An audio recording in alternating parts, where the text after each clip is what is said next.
Hi everyone, the intent of this video is to talk about bond enthalpies, so the energy it takes to make and break bonds, as well as energy diagrams.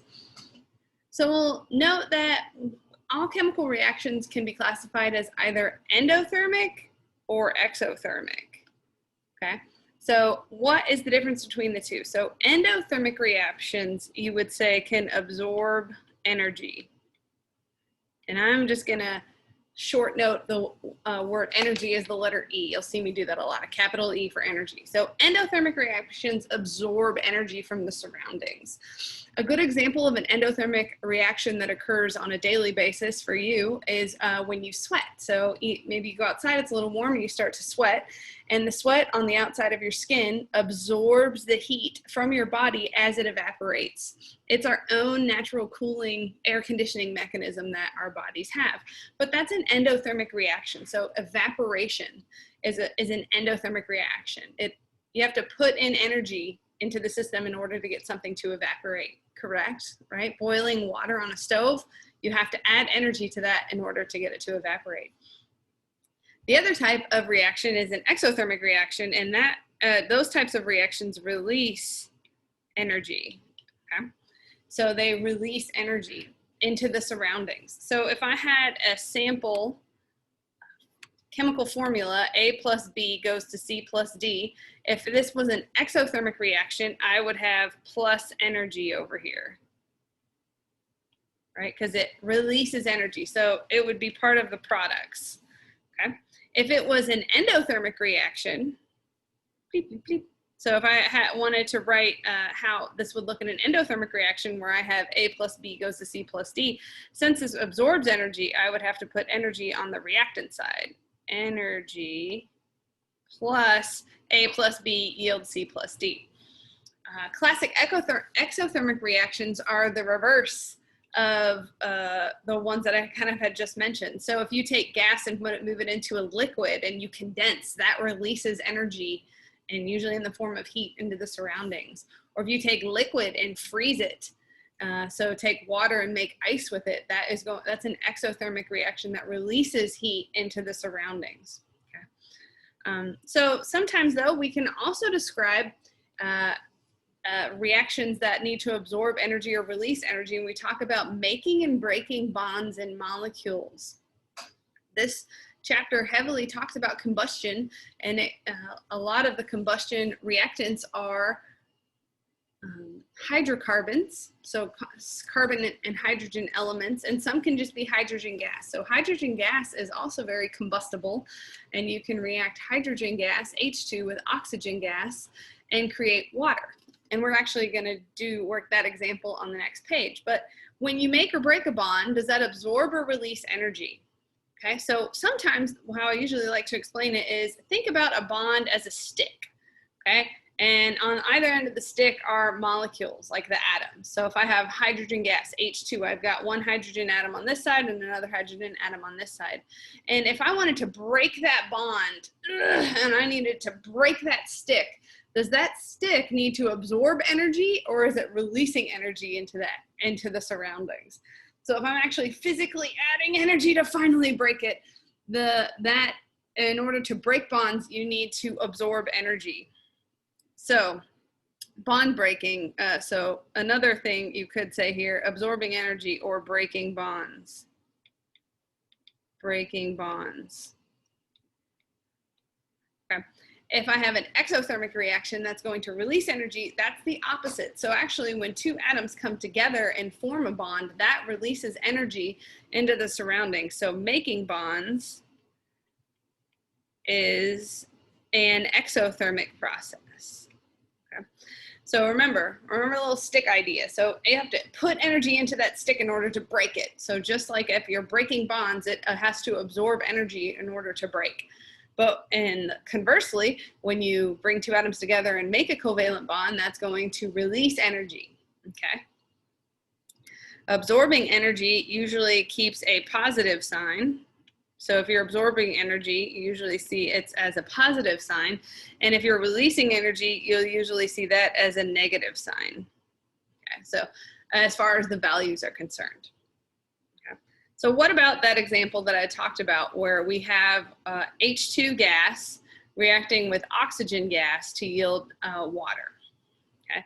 So a couple things when you're asked to do these types of questions, and you will be asked to do one on the homework, is I will have this table available for you, usually within the question on Chem 101, so you can see this table.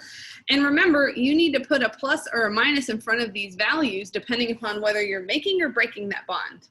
Okay, so if you are breaking that bond, that needs to be a positive value. And if you're making that bond, that means that energy is being released and it needs to become a negative value. I also will make sure it's a little more clear than it is on the screen right here. So also before you begin, you need to account for stoichiometry, and that is the number of atoms up here. And so we need to make sure that this is a balanced chemical equation. So if I have 2 hydrogens on the left, I have 2 hydrogens on the right, check. I have 2 oxygens on the left, but only 1 on the right. So I need to make sure I balance this. And so in order to balance it, I'm going to start by putting a 2 in front of here. So now I have 2 oxygens on the right and a total of 4 hydrogens on the right product side. So I just need to make sure I have 4 hydrogens over here. So I'm going to multiply that by 2. Okay. So if I were to draw this reaction out in a Lewis structure, I could draw it so that, remember, hydrogen, spelling the word honk incorrectly, hydrogen makes 1 bond, oxygen makes 2. But remember, I have 2 H2 molecules, and I have 1 oxygen molecule, and oxygen likes to have double bonds, okay? And I'm going to form 2 water molecules, OH, OH, and remember there are 2 sets of lone pairs off of each of those oxygens. Okay, so here is, if I were to draw out the Lewis structures of what I'm going to be doing, I need to essentially break all of these bonds and then reform 4 OH bonds, right? So I'm breaking 2 H to H bonds. I have to break this one, I have to break this one. I'm breaking a double oxygen-oxygen bond, and then I'm making 1, 2, 3, 4 oxygen-hydrogen bonds. So I think drawing out the Lewis structures helps you visualize where you need to go in these types of equations. And remember, when I'm breaking bonds, I need to put a positive sign in front of my values from this table. And when I'm making bonds, I need to put a negative sign in front of the values from this table. Okay, so we're going to start. Here's my little energy diagram, and I'm kind of mimicking what's in your book on page 232. It's figure 6.7. But so H2 and O2 are elemental elements that in their most stable state. So actually, if you were to think about what their energy is 0. So all elements in their most basic stable state are considered energy 0. Okay, so I've got these 3 molecules that I need to break. So I need to make sure that I'm breaking 2 times the hydrogen-hydrogen bond. So if I come to this chart, it's covalent bond energy. So my first bond, I can look on this row right here. So I need a hydrogen-hydrogen bond. So I'm going to need to stop at the hydrogen, and then to find out what bond I can break, I am here. This hydrogen-hydrogen bond is 436 kilojoules per mole. Okay, and remember I have 2 of them. So I'm going to say I'm going to increase 436 2 times. Okay, that's essentially breaking these 2 bonds right here. So let me get a different color. Whoa. So I'm breaking this bond and this bond right there. Okay.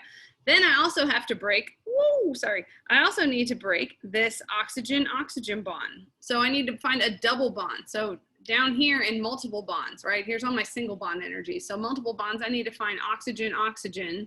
And here it is, and that is 490, I think that is a 6, could be an 8. Nope, it's a 498.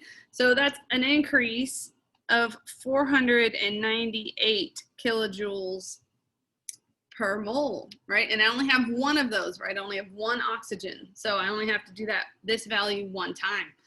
Okay, So that's all of my reactants. I broke all those bonds, and now I need to make 4 oxygen-hydrogen bonds. So I need to come down here on my list, and I come find my oxygen, and then I see my hydrogen bond here.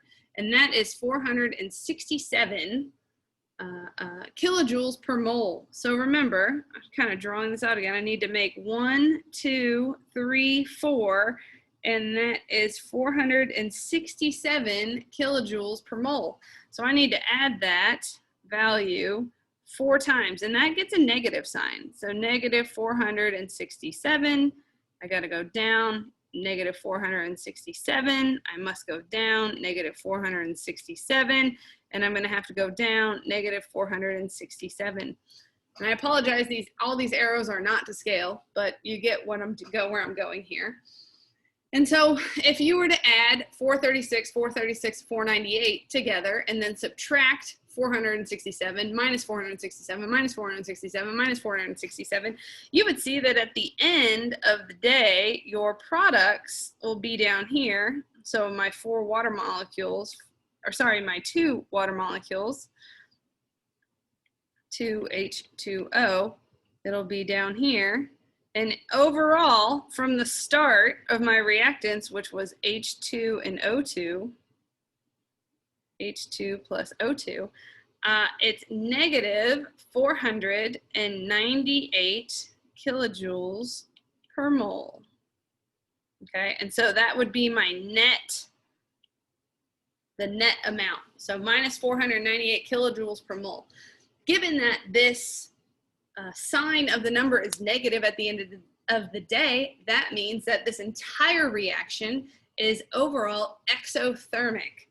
Because remember, up here, exothermic reactions have negative bond energies associated with them. Okay, so overall, my reaction of reacting 2 hydrogens plus 1 oxygen molecule to form 2 water molecules is an exothermic reaction that releases, so that's what that negative sign means to us. That negative sign doesn't mean it's a negative value. It means it releases 498 kilojoules of energy per every 1 mole formed,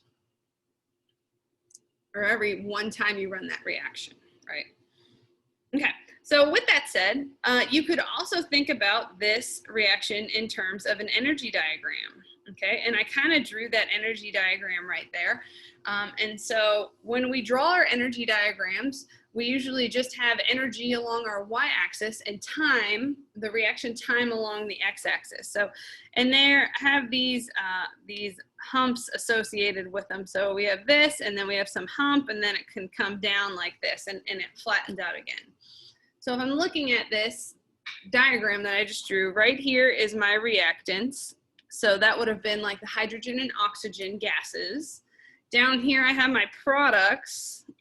That would have been the water molecules. And I have this hump here, okay? And there's a couple pieces about this diagram that you need to know.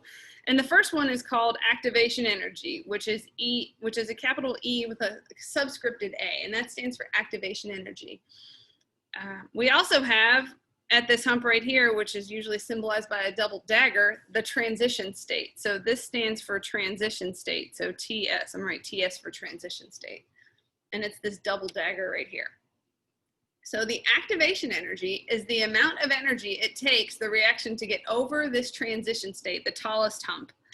So I'll pick a different color here. So, and it's from where you start. So notice that if I were to draw kind of a little dashed line from the start right there across, bing, bing, bing, bing, bing, and then get it all the way up to the peak, this value, whatever those would be over here on this axis, is the activation energy. It's the amount of energy it would take to make and break all the bonds, or sorry, to break all of the bonds.